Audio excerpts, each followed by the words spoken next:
राधे राधे कृष्ण कन्हैया गोपाल प्यारो मुरली बजैया। जय श्री राधे, जय श्री राधे, जय श्री राधे, जय श्री राधे, जय राधे श्री राधे, जय राधे श्री राधे, जय राधे श्री राधे, जय राधे श्री राधे, जय राधे राधे श्री राधे, राधे राधे श्री राधे, जय राधे राधे श्री राधे, राधे राधे श्री राधे, जय राधे श्री राधे, जय राधे श्री राधे, जय राधे श्री राधे, राधे श्री राधे, बरसाने वाली श्री राधे, साने वाली श्री राधे, गहवर बन वाली श्री राधे, बन बन वाली श्री राधे, जय राधे श्री राधे, राधे श्री राधे, जय राधे श्री राधे, राधे श्री राधे।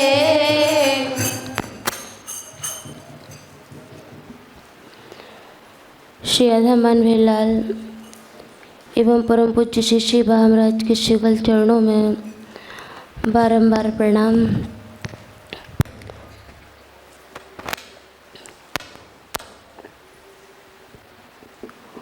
गुण निकर गदाधर भट्ट अति, सविहीन को लागे सुखद, सज्जन सुहृद सुशील वचन आराज प्रतिपालय, निर्मत्सर निह काम कृपा करुणा को आलय,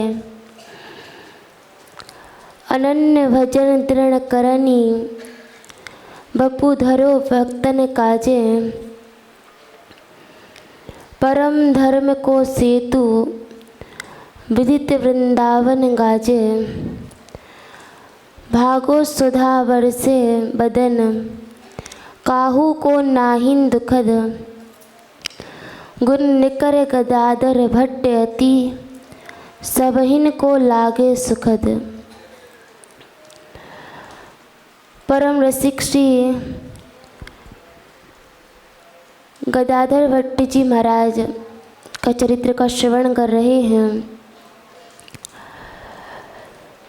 श्री जीव गोस्वामी जी की कृपा से आपको धाम का वास प्राप्त हुआ, धाम में आए और किस प्रकार श्री रघुनाथ दास गोस्वामी जी ने दीक्षा प्रदान की, यह रस्म चर्चा कल हुई। और श्रीमद् भक्तमाल जी का यही आश्रय है, यही ध्येय है, बार बार वंदों करो श्रीनाभा आभा बैन, जिन काढ़ो गाभा वेद को भक्त माल रस देन। भक्त महापुरुषों का इतिहास तो भक्तमाल है ही, महापुरुषों के चरित्र का वर्णन है ही, किंतु जिस प्रकार से इतिहास को जो सुना पढ़ा जाता है वह केवल जानकारी के लिए, जानकारी तक सीमित रहता है, किंतु श्री भक्तमाल जी का ध्येय आश्रय यही है कि बार बार बंदों करो श्री नाभा आभा वैन, जिन काढ़ो गाभा वेद को भक्त माल रस देन। इससे रस की प्राप्ति होती है, इससे सुख की प्राप्ति होती है। यह चर्चा, यह कथा सुख प्रदान करने वाली है, रस प्रदान करने वाली है। तो श्री रघुनाथ भट्ट जी ने इनको दीक्षा प्रदान की।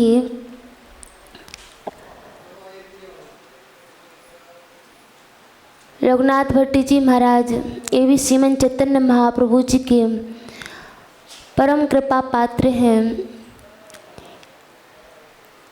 और सठ गोस्वामी में श्री रघुनाथ दास गोस्वामी जी भी आते हैं।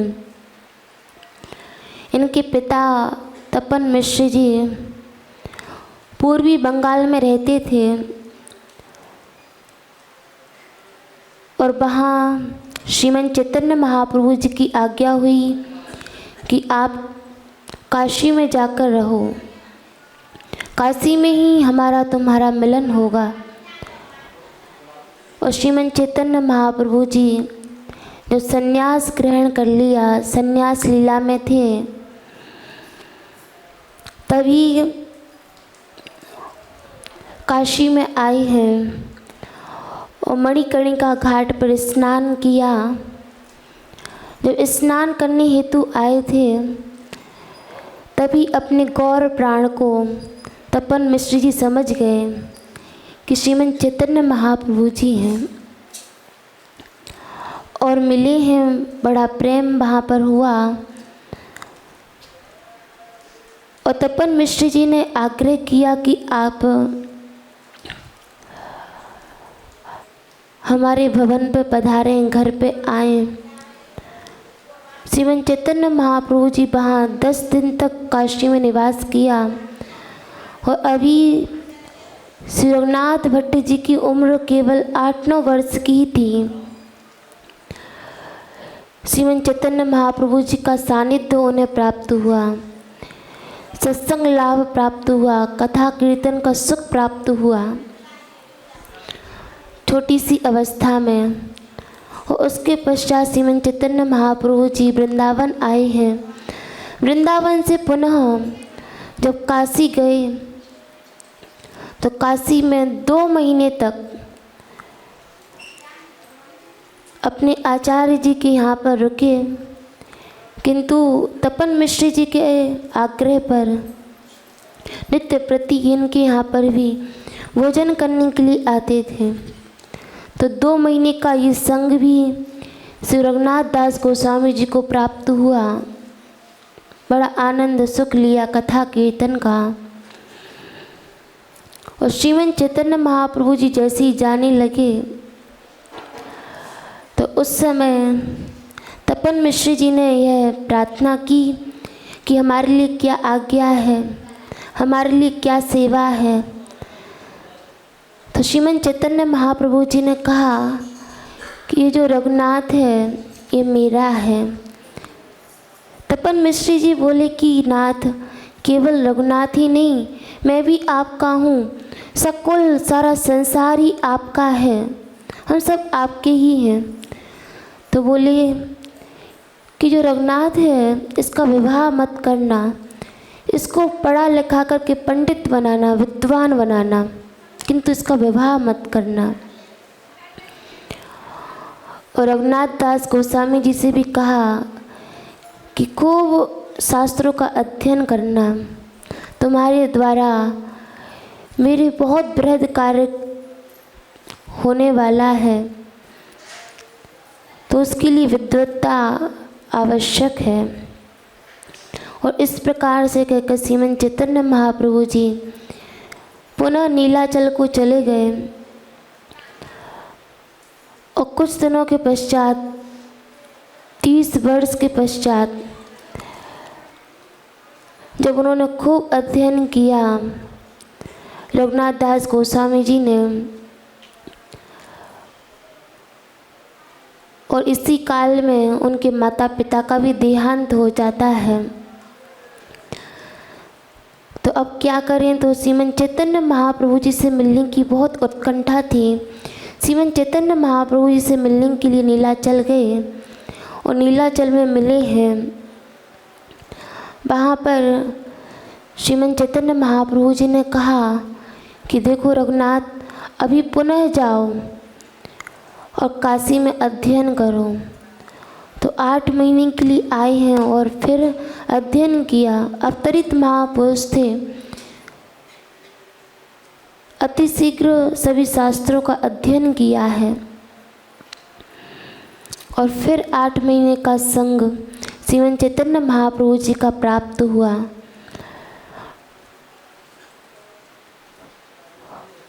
और श्रीमन चैतन्य महाप्रभु जी की जब अंतिम लीला चलने लगी, जब धाम परायण करने वाले थे श्रीमन चैतन्य महाप्रभु जी, तो उन्होंने विचार किया कि जो मेरा विरह है, इस विरह को ये सह नहीं पाएंगे, तो क्या किया जाए। तो बोले कि जाओ श्रीधाम वृंदावन में जाओ और वहाँ पर मेरी आज्ञा से रूप सनातन धाम का प्राकटीकरण कर रहे हैं। अनेक ग्रंथों की रचना भी की है और श्री विग्रहों की सेवा भी उनके द्वारा चल रही है। तुमको ये सब कार्य नहीं करने हैं, वहाँ पर श्रीमद् भागवत जी की रस्मी कथा कहनी है। अभी वृंदावन में कथा कहने वाला, श्रीमद् भागवत जी कथा कहने वाला कोई नहीं है। तुम वृंदावन जाओ और वहाँ पर श्रीमद् भागवत जी कथा को कहना। तो श्रीमन चैतन्य महाप्रभु जी की आज्ञा से, यद्यपि इच्छा नहीं थी, किंतु महाप्रभु जी की आज्ञा को टाला भी तो नहीं जा सकता। तो श्री रघुनाथ भट्टी जी सीधाम वृंदावन में आए और श्री रूप सनातन जी, इतना इनका प्रेम था श्रीमन चैतन्य महाप्रभु जी से कि ये भी सुन लेते कि कोई पक्षी नीलाचल से आया है, श्रीमन चैतन्य महाप्रभु जी से कोई जीव मिल कर के आया है, तो उससे भी बड़े प्रेम से मिलते थे, बड़े भक्ति भाव से मिलते थे। फिर तो ये आचार्य थे श्री गदाधर श्री रघुनाथ भट्टी जी महाराज, इनसे मिले हैं और इनको आज्ञा दी कि तुम श्री गोविंद देव जी के मंदिर में कथा कहो। और गोविंद देव जी के मंदिर में जिस पद्धति के द्वारा श्रीमन चैतन्य महाप्रभु जी ने कहा था कि इस प्रकार से कथा कीर्तन करना, उसी पद्धति के अनुसार, उसी पद्धति के अनुरूप श्री रघुनाथ दास गोस्वामी जी ने कथा कही है। और बड़े बड़े रसिकाचार्य कथा सुनने के लिए आते, जितने भी उस समय तात्कालिक आचार्यगण थे, वैष्णव जन थे, वे सभी श्री रघुनाथ दास गोस्वामी जी की कथा सुनने के लिए श्री राधा गोविंद देव जी के मंदिर में आते। और जब आने लगे तो बहुत काल व्यतीत हो गया कथा करते करते। तो श्री रघुनाथ दास गोस्वामी जी जब वृद्ध होने लगे तो यही विचार करते कि जो सेवा मुझे श्रीमन चैतन्य महाप्रभु जी ने प्रदान की है, वह सेवा किस प्रकार से चले, कभी उसमें विघ्न न आए। तो सुचारू रूप से चलने के लिए क्या किया जाए। तो उसमें विचार ही कर रहे थे कि किस वैष्णव को यह कथा सेवा प्रदान की जाए। तो उन्हीं दिनों श्री जीव गोस्वामी जी की कृपा से, जिनका हम चरित्र श्रवण कर रहे हैं, श्री गदाधर भट्टी जी महाराज का वृंदावन में आगमन हुआ था। योग्य गुरु को योग्य शिष्य की प्राप्ति हुई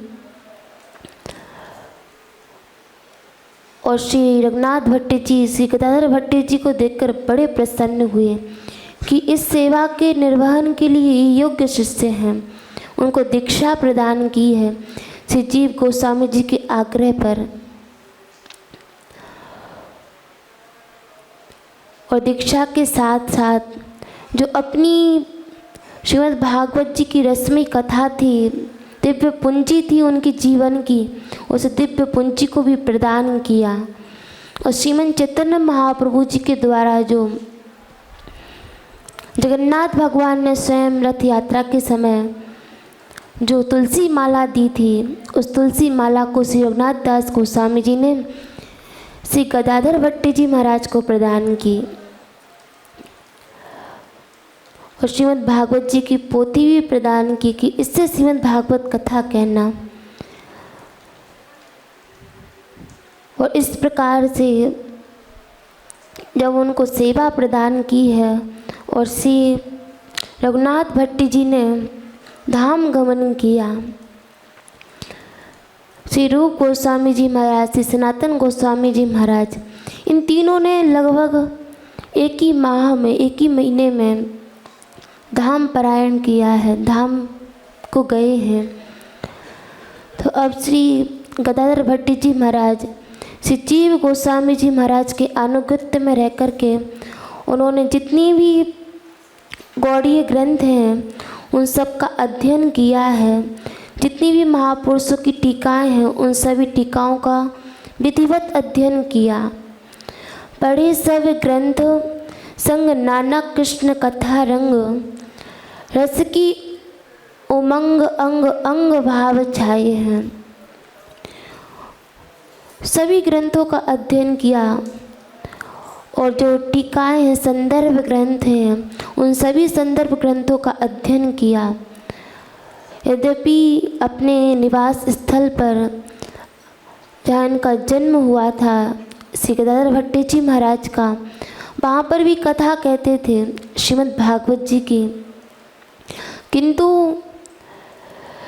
श्रीमद् भागवत जी का जो यथार्थ स्वरूप है, यथार्थ जो अर्थ है, वह केवल आचार्यों की टीकाओं को लेकर के ही उसका अर्थ समझ में आता है, नहीं तो प्रायः श्रीमद् भागवत जी का अर्थ का अनर्थ हो जाता है। तो रस्मी टीकाओं का अध्ययन किया। अवतरित महापुरुष हैं तो और अत्यधिक रस की वृद्धि होने लग गई, अत्यधिक रस का प्रवाह उनकी कथा में होने लग गया। दिव्य कथा श्री गदाधर भट्टी जी महाराज करते थे, लेकिन मन में एक अभिलाषा थी, एक ही अभिलाषा थी कि गुरु कृपा से मुझे दीक्षा भी प्राप्त हुई, किंतु अभी तक श्री विग्रह को नहीं पधराया है, श्री ठाकुर जी को नहीं पधराया, ठाकुर जी की सेवा नहीं है घर में, सेवा क्या करें। तो जब इस प्रकार का भाव हृदय में आया तो जीव गोस्वामी जी से प्रार्थना की। जीव गोस्वामी जी ने कहा, देखो गदाधर भट्टी जी, आपको पग पग पर, क्षण क्षण पर गुरु कृपा ने, संत महापुरुषों की कृपा ने ही संभाला है, उन्हीं का आश्रय लो तो तुमको ठाकुर जी की सेवा भी मिलेगी। ठाकुर जी की जो सेवा है वैष्णव परंपरा में, वह गुरुजन ही पधराते हैं, गुरुजनों की आज्ञा से ही श्री ठाकुर जी पधराए जाते हैं। हम भले ही श्री विग्रह श्री ठाकुर जी का ले आएँ, किंतु जो योग्यता है, जो पात्रता है सेवा करने की, वह गुरुजन ही प्रदान करते हैं। तो ये अभिलाषा थी श्री गदाधर भट्टी जी महाराज के अंदर कि ठाकुर जी की सेवा करें। ऐसी लालसा में ही श्री यमुना जी के पावन पुलिन पर विहरण कर रहे थे, विहार कर रहे थे, टहल रहे थे। तो उसी समय हा गौर कहकर कीर्तन कर रहे थे। तो उसी समय श्री राधा मदन मोहन जी का इनको दर्शन हुआ, श्री विग्रह प्राप्त हुआ और उसको पधराया है। श्री वृंदावन धाम में अठखंबा में आज भी उनके दर्शन है श्री राधा मदन मोहन जी के। और श्री गदाधर भट्टी जी महाराज फिर जो गुरु प्रदत्त सेवा थी, उन सभी सेवाओं को भली भांति करने लग गए और जब ये कथा कहते थे तो बड़ी दूर दूर से जितने भी वैष्णव थे, भक्तजन थे, क्योंकि श्रीधाम वृंदावन का भी प्राकट्य हो गया था श्री रूप सनातन गोस्वामी जी कृपा से, तो बहुत से लोग कथा सुनने के लिए दूर दूर से आने लग गए। इनकी रस्में ये जो श्रीमद् भागवत जी कथा कहते उसका श्रवण करते सभी लोग। और जब कथा होने लगी तो श्री प्रियादास जी महाराज ने वर्णन किया कि नाम हो कल्याण सिंह जात राज पूत पूत, बैठ्यो आए कथा सो अभूत रंग लाग्यो है। जब कथा की चर्चा सर्वत्र फैलने लग गई तो उसी समय श्री वृंदावन धाम के और मथुरा के मध्य में धौरहरा ग्राम है, गांव है, वहाँ पर एक कल्याण सिंह नाम का राजपूत रहता था, जो कि मूल निवासी तो राजस्थान का था, किंतु कुछ दिनों के लिए भी यहाँ पर धौरहरा ग्राम में रहे। तो देखा कि वृंदावन में जितनी भी बहुत सी भीड़ है और वे सब कथा सुनने के लिए जा रहे हैं, तो विचार मन में आया कि ऐसी कैसी कथा होती कि इतने सारे लोग, इतनी भीड़ जा रही है कथा सुनने के लिए, चलो चलते हम भी कथा का श्रवण करें। और कल्याण सिंह जैसी कथा सुनने के लिए आए तो ऐसी अद्भुत कथा थी कि जो श्रीमद् भागवत जी में कहा, यह कर्ण नाड़ी पुरुषस्य यातो भव प्रदाम गे रतिम छिनत्ति। श्रीमद् भागवत की कथा कैसी है, जो कि यह कर्ण नाड़ी पुरुषस्य यातो, जब कर्ण रंध्रों के द्वारा श्री भगवान की कथा अंतःकरण में प्रविष्ट होती है, गे रतिम छिनत्ति, फिर घर में जो आसक्ति होती है, घर परिवार में जो आसक्ति होती है, वह धीरे धीरे नष्ट हो जाती है, वह समाप्त हो जाती है। संसार में कहीं भी राग हो वह सब समाप्त हो जाता है। ऐसी श्रीमद् भागवती कथा है। तो जब इस प्रकार से नित्य प्रति कथा सुनने के लिए कल्याण सिंह आने लग गए और धीरे धीरे उनको अपने परिवार से उपरति होने लग गई, वैराग्य होने लग गया। पहले तो यही भाव था कि चलो कथा सुनने के लिए चलते हैं, किंतु कथा सुनते सुनते ऐसी स्थिति हो गई कि अब रहा ही नहीं जाए, नित्य प्रति कथा सुनने के लिए आने लग गए। कथा सुनती हैं। एक दिन तो ऐसा प्रेम जागृत हुआ कि गदाधर भट्टी जी महाराज ऐसी कथा कहते थे कि स्वयं तो उस रस में डूबे ही रहते थे, कथा सुनने वाले को भी ये भी पता नहीं चलता था कितना समय व्यतीत हो गया। कई कई पहरों तक कथा कहते रहते थे।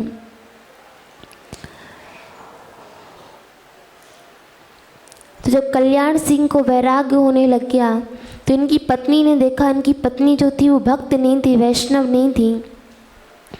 उन्होंने देखा कि मेरे पतिदेव कथा सुनने के लिए जाते हैं और जिस प्रकार से पहले ये मेरे संग बैठते थे, वार्तालाप करते थे, अब तो ये कुछ करते ही नहीं हैं। जग व्यवहार भी सब कुछ भूल गए। प्यारे मन मोहन में जिनका मन लग जाएगा तो उसको फिर जितनी भी संसार के व्यवहार हैं उसको स्मरण नहीं रहते, उसको याद नहीं रहते हैं। सब कुछ एकदम वैराग्य हृदय में आ गया। एकदम तो कल्याण जी ने प्रार्थना की श्री गदाधर भट्टी जी महाराज से कि आप कृपा करके मुझे अपनाइए, स्वीकार कीजिए, मुझे चरणों का आश्रय प्रदान कीजिए। जैसे निवेदन किया तो दीक्षा भी प्रदान से गदाधर भट्टी जी महाराज ने प्रदान की और बोले, महाराज अब तो हमें अपने पास ही रख लीजिए, आपके पास ही रहेंगे। किंतु श्री गदाधर भट्टी जी महाराज ने कहा, आपका परिवार भी गृहस्थ हो, अभी अपने घर परिवार में रहो। तो इस प्रकार से कुछ दिन व्यतीत हुए और अब तो घर परिवार से न ज़्यादा बोलें, न वार्तालाप करें, न उठे न बैठे। तो इनकी पत्नी को बड़ा दुख हुआ। पत्नी विचार करने लगी कि ऐसा कौन व्यक्ति आया कि जो हम दोनों के बीच में ये अलगाव उत्पन्न कर दिया। अब इनको कोई भी संसार का व्यवहार अच्छा ही नहीं लगता है, कोई हास प्रयास, उठना बैठना, वार्तालाप भी नहीं करते हैं। तो पत्नी को पता चला कि ये वृंदावन धाम में श्री गदाधर भट्टी जी महाराज जो कथा कहते हैं, उस कथा का ही ये प्रभाव है। जब से ये कथा इनके जीवन में आई है, तब से हम दोनों के जीवन में ये अलगाव उत्पन्न कर दिया।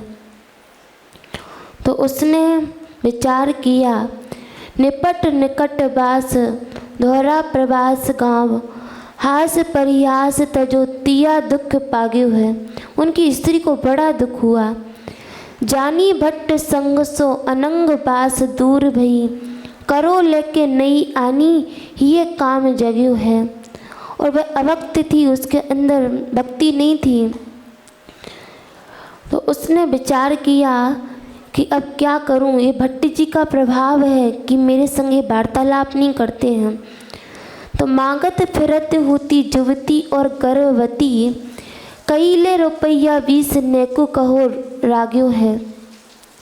उसी समय उसने देखा कि मेरी ही गांव में एक भिखारिन आई है जो कि गर्भवती है। वह भीख मांग रही है कि कोई मुझे कुछ दे दे, कुछ दे दे। तो उसको देख कर के एक उपाय सूझा। कल्याण सिंह की पत्नी के अंदर, और उसने विचार किया कि इसके द्वारा ही मेरा काम बन जाएगा। उस भिखारिन को बुलाया अपने पास और भिखारिन से कहा, देखो तुम भीख मांगती हो, इस प्रकार से गुजारा करती हो अपने जीवन का, मैं तुम्हें 20 रुपये दूंगी। उस समय के 20 रुपये मतलब 20 लाख के आज तो हैं, इतने पैसे दूंगी। तो वह तो लोभ में आ गई। उसने कहा क्या करना है? बोले 20 रुपये तो दूंगी और तेरी गर्भ जब बच्चा को जन्म देगी तो उसकी सब व्यवस्था कर दूंगी। मैं लोभ में आ गई और लोभ में आकर के उसने कहा कि बताओ क्या कार्य करना है मुझे। तो बोली देखो जो गदाधर भट्टी जी हैं, नाम तो सुना होगा। बोली खूब नाम सुना है, वृंदावन में कथा कहते हैं। तो बोली कि उनको कलंकित करना है। जैसी उसने सुना तो बोली अरे ऐसी दुर्भावना तुम्हारे अंदर कैसे आई? अरे वो तो संत हैं, महापुरुष हैं, मैं उनका चरित्र कलंकित करूँगी? मैं ऐसा नहीं कर सकती। तो उसने दिखाए 20 रुपये कि यदि 20 रुपये चाहिए तो कर दे ये काम, नहीं तो चली जा, किसी और से करवा दूँगी। अब कल्याण सिंह की पत्नी पर काम छाया हुआ था और इधर उस भिखमंगिन पे लोभ छा गया कि पैसा मिलेगा, मुझे धन मिलेगा। और उसने यही कृत्य किया। उसने जिस प्रकार से समझाया कि देखो जहाँ गदाधर भट्टी जी महाराज कथा कर रहे हो, उन श्रोता समुदाय के बीच में जाना और ज़ोर ज़ोर से चिल्लाना, चीखना, त्रिया चरित्र को प्रकट करना कि देखो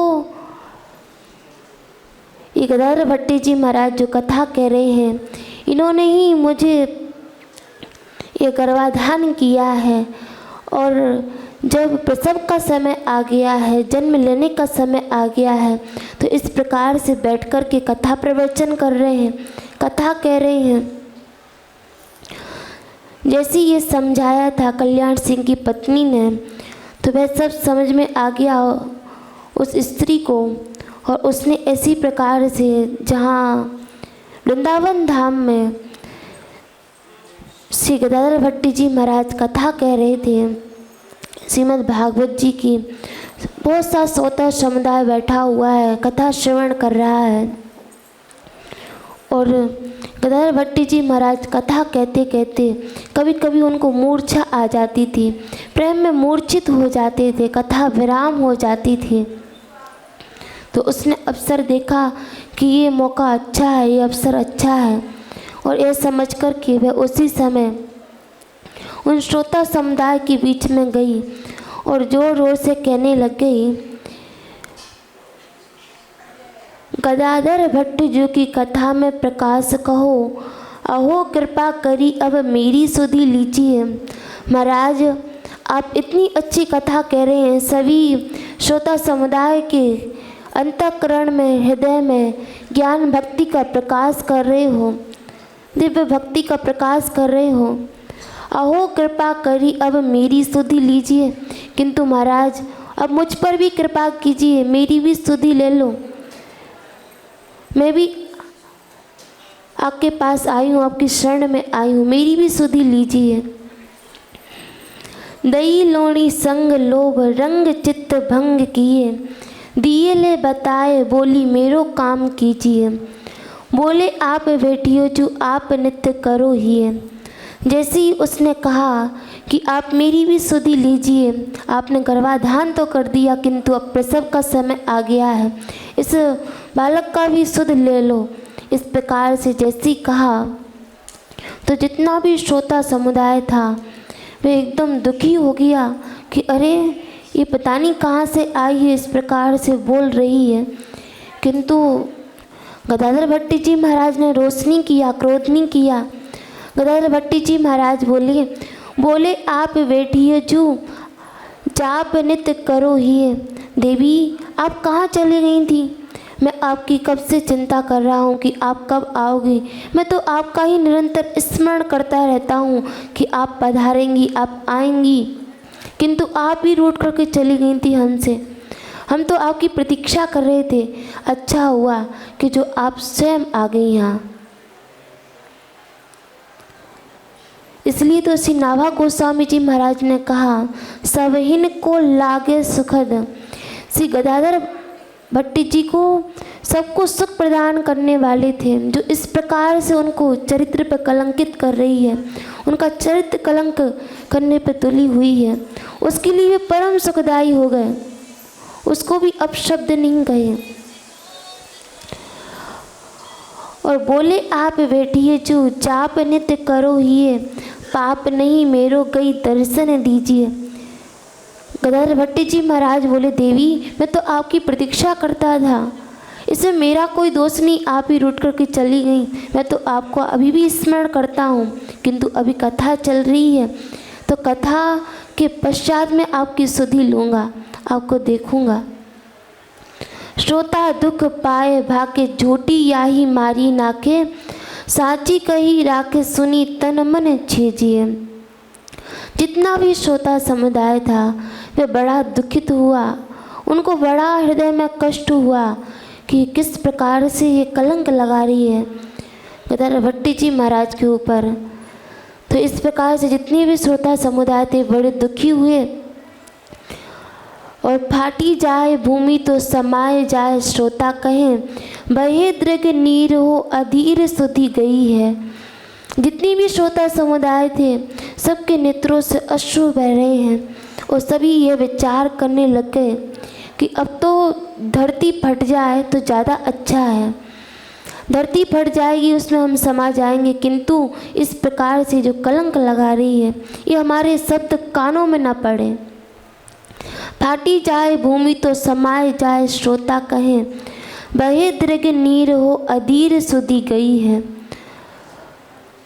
राधिका वल्लभ दास प्रगट प्रकाश भास, भयो दुख रास सुनी सो बुलाए लई है। उन्हीं श्रोता समुदाय में एक वैष्णव थे जिनका नाम राधिका वल्लभ दास था। राधिका वल्लभ दास जो वैष्णव थे उन्होंने सुना कि ये झूठा आरोप लगा रही है और गदाधर भट्टी जी महाराज उसको स्वीकार भी कर रहे हैं और ये झूठ बोल रही है।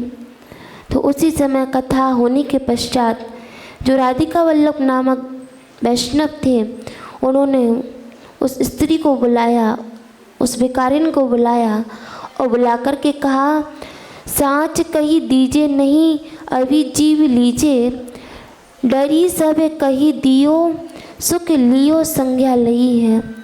उन्होंने धमकाया, एकांत में ले जा कर के 2-3 डंडे इधर पटके 2-3 डंडे उधर पटके और बोले, सच सच बता, बात सच क्या है, तू झूठ बोल रही है, सच नहीं बताई तो अभी तुझे समाप्त कर दूंगा। जब इस प्रकार से धमकी दी है, पहले तो प्रेम से पूछा, किंतु प्रेम से न बताने के कारण फिर उन्होंने सामदंड जो नीतियाँ हैं उन सब का प्रयोग किया, भय दिखाया, तो भय दिखाने से उसने सच बोल दिया। जैसी सच बोला कि देखो जो यहाँ पर वैष्णव हैं कल्याण सिंह, उनकी पत्नी ने ही मुझे कहा था ये सब करने के लिए कि सभा में श्री गदाधर भट्ट जी महाराज को इस प्रकार से कलंकित करना, इसलिए मैं आई थी। धन के लोभ से 20 रुपये उस धन का लोभ उसने दिया था मुझे। जब इस प्रकार से कहा तो बोली कि अभी चलो, इसी समय चलो, और जहाँ श्री गदाधर भट्ट जी महाराज कथा कहते हैं उन संपूर्ण श्रोता समुदाय के मध्य में जाकर कहूँ जो सत्य बात है। और जो सत्य बात थी उसने सबके समक्ष कही। तो जैसे ही कल्याण सिंह भी उस कथा में बैठे हुए थे, कल्याण सिंह ने सुना कि मेरी पत्नी ने ऐसा कुचक्र रचा है, तो बड़े दुखी हुए, हृदय में बड़ा कष्ट हुआ कि मेरी पत्नी कैसी बहिर्मुख है, कैसी अभक्ता है। काड़ी तर बार तिया मारे वे कल्याण गयो, दयो पर बोध हमें करी दया नहीं है। कल्याण सिंह राजपूत थे, उन्होंने उसी समय तलवार निकाल ली कि ऐसी पत्नी को तो अभी इसी समय मार देंगे, जिसको भक्तों में थोड़ा सा भी भाव नहीं है, वैष्णव में थोड़ा भी भाव नहीं है, ऐसी पत्नी को अभी मार डालेंगे, अभी इसकी हत्या कर देंगे। और इस प्रकार से जैसी तलवार निकाली तो श्री गदाधर भट्ट जी महाराज ने कहा, यदि कोई इसको कष्ट प्रदान करेगा, इस बेकारिन को भी कोई यदि कष्ट देगा तो हम कथा बंद कर देंगे, वो कथा उसको श्रवण नहीं कराएंगे हम, इसको किसी प्रकार का कोई कष्ट ना दिया जाए। और जो कल्याण सिंह थे उनको भी समझाया कि देखो वस्तुतः इसमें तुम्हारी पत्नी की गलती नहीं है, तुम्हारी गलती है कि देखो तुम अकेले ही यहाँ पर कथा में आते थे कथा सुनने के लिए। अरे पत्नी भी है, गृहस्थ हो तो पत्नी भी है, पत्नी को भी साथ में लेकर के आओ घर कथा में। एक को तो वैराग्य हो जाएगा और एक तो घर गृहस्थी में ही जो फंसा हुआ उसको तो उसी में सुख मिलता है, उसी में सुख की अनुभूति होती है, उसी में सुख प्राप्त होता है। तुम्हारी सबसे बड़ी गलती है कि तुम अपनी पत्नी को सत्संग में लेकर के नहीं आते हो, कथा में लेकर नहीं आते हो। यदि गृहस्थ हो तो सब परिकर कथा में आओ, जिससे कि सब पर एक जैसा रंग चढ़े। और श्री गदाधर भट्ट जी महाराज ने कहा कि अपनी पत्नी को भी कल से सत्संग में लेकर के आना, कथा में लेकर के आना। वो जो विकारिन थी उसको भी कहा कि इस प्रकार से महापुरुषों के चरित्र को कलंकित नहीं किया जाता है। और उसको भी भक्ति दान प्रदान किया श्री गदाधर भट्ट जी महाराज ने। और कल्याण सिंह की जो पत्नी थी वे भी नित्य प्रति कथा में आने लग गई, उस पर भी कथा का रंग चढ़ा, क्योंकि इतना बड़ा उसने जो कलंक लगाने का कुछ चक्र रचा था। और उसके पश्चात भी श्री गदाधर भट्ट जी महाराज ने कोई प्रतिकार नहीं किया। चाहते तो प्रतिकार कर सकते थे, उसको दंड दे सकते थे। कल्याण सिंह राजा बैठे हुए हैं, उनसे कह सकते थे, दंडित करवा सकते थे, अब तू उनसे तो बचाया उसको। तो बहुत प्रभाव पड़ा इस बात का कि देखो मैंने इनका चरित्र कलंकित करना चाहा किंतु इन्होंने मेरी अनिष्ट की भावना नहीं, अपितु इन्होंने तो मेरी मंगल की भावना की, मुझे बचाया है, मुझे प्राणों दिए हैं इन्होंने। तो बड़ी प्रसन्न हुई, बहुत प्रभावित हुई। वह भी कथा को सुनने लगी, वह भी नित्य प्रति कथा में आने लगी। तो श्री प्रियादास जी महाराज ने इस चरित्र को वर्णन किया कि ऐसी अद्भुत कथा सी गदाधर भट्टी जी महाराज कहते थे कि इनकी कथा से प्रभावित होकर के अनेक वैष्णवों को भी वैराग्य हुआ। उन्होंने भी इस वैष्णव परंपरा को स्वीकार किया और इस प्रकार से और भी इनके अनेक चरित्र हैं जो सभी के लिए, जो श्री नाभा गोस्वामी जी महाराज ने कहा, गुण निकर गदाधर भट्ट अति सभिन को लागे सुखद, सभी को सुखदायी हुए। जो इनके विचार थे, जो अद्भुत श्रीमद् भागवत जी कथा को कहते थे, जो महापुरुषों की टीकाएं थी, उनका आश्रय लेकर के पहली इतनी अद्भुत कथा कहते थे, किंतु अब गुरुदेव की और मोहर लग गई। तो इसलिए यद्यपि अनेक इनके अंदर गुण थे और गुरुजनों ने उनको स्वीकार किया, इनको शिष्यत्व प्रदान किया, जिसके कारण इनके जीवन में और अनेक गुण आ गए। तो इसलिए बोले गुण निकर गदाधर भट्ट अति सभिन को लागे सुखद। इनके किसी भी व्यवहार के द्वारा कभी भी किसी को भी कष्ट नहीं हुआ, दुख नहीं हुआ। और श्रीमद् चैतन्य चरितामृत में तो यहाँ तक लिखा है कि अष्टपहर तक श्री गदाधर भट्टी जी महाराज सोते नहीं थे। अष्टपहर तक जो श्रीमद् चैतन्य महाप्रभु जी की जो सुंदर तुलसी माला प्रदान की थी गुरुदेव ने, उस माला को ही अपने शीश पर लगा करके रात्रि में और हा गौर कह करके रात्रि को रोदन करते थे, नाम संकीर्तन करते थे। दोपहर तो कथा कीर्तन कहते कहते व्यतीत हो जाते, पता ही नहीं चलता कितना समय हो गया कथा कहते कहते। और फिर उसके पश्चात श्री राधा मदन मोहन जी की सेवा करते थे। यही सेवा उनके गुरुदेव ने श्री रघुनाथ दास गोस्वामी जी ने को प्रदान की थी। इसलिए कहा श्री नाभा गोस्वामी जी महाराज ने कि सज्जन सुहृद सुशील वचन आराज प्रतिपाले, महापुरुषों की आज्ञा का पालन करते थे विधिवत। और भी इनके अनेकानेक चरित्रों का दर्शन आगे श्री प्रियादास जी महाराज ने किया है, उनका श्रवण हम कल करेंगे। जय श्री राधे। राधे किशोरी दया करो, राधे किशोरी दया करो, हमसे दीन न कोई जग में, हमसे दीन न कोई जग में, बान दया की तनक ढरो, बान दया की तनक ढरो, सदा ढरी दीनन पे श्यामा, सदा धरी दीनन पे श्यामा, यह विश्वास जो मन ही करो, यह विश्वास जो मन ही करो, विषम विषय विष ज्वाल माल में, विषम विषय विष ज्वाल माल में, विविध ताप तापन जुझरो, विविधता पितापन जुझरो, दीन नहीं ते अवतरी जगत में, दीन रहित अवतरी जगत में, दीन पालिनी ही अविचरो, दीन पालिनी विचरो, दास तुम्हारो आस और की, दास तुम्हारो आस और की, हरो विमुख गति को जगरो, हरो विमुख गति को जगरो, कबहु तो करुणा करोगी श्यामा,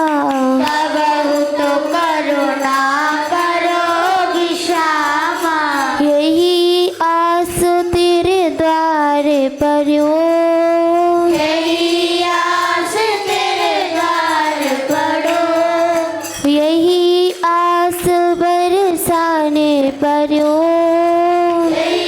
आस बरसाने पड़ो।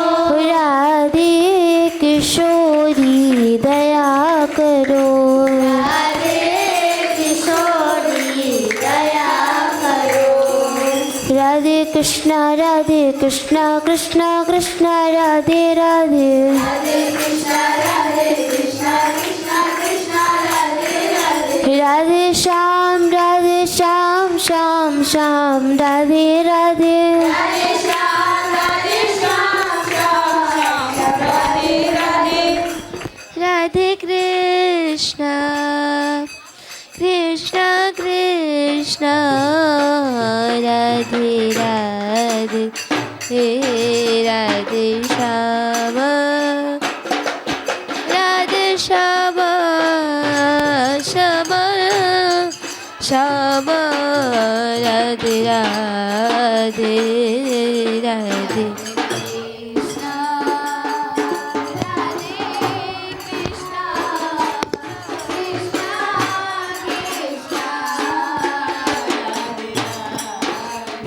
राधे राधे श्यामा,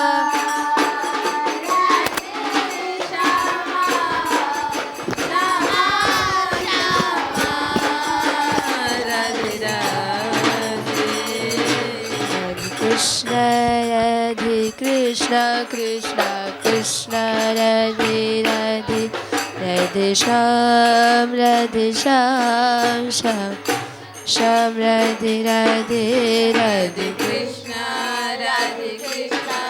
कृष्ण कृष्ण राधे राधे, राधे श्याम श्याम श्याम राधे राधे। राधे कृष्ण कृष्ण कृष्ण राधे राधे, राधे श्याम श्याम श्याम राधे राधे, राधे कृष्ण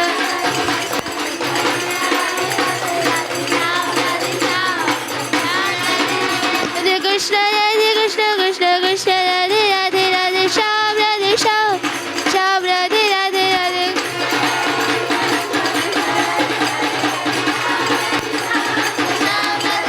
राधे कृष्ण कृष्ण राधे राधे, राधे श्याम श्याम राधे राधे राधे।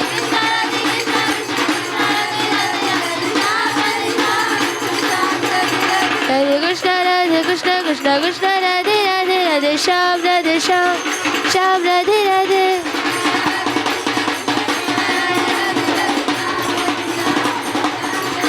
राधे कृष्ण कृष्ण राधे राधे, राधे श्याम श्याम राधे राधे, राधे कृष्ण।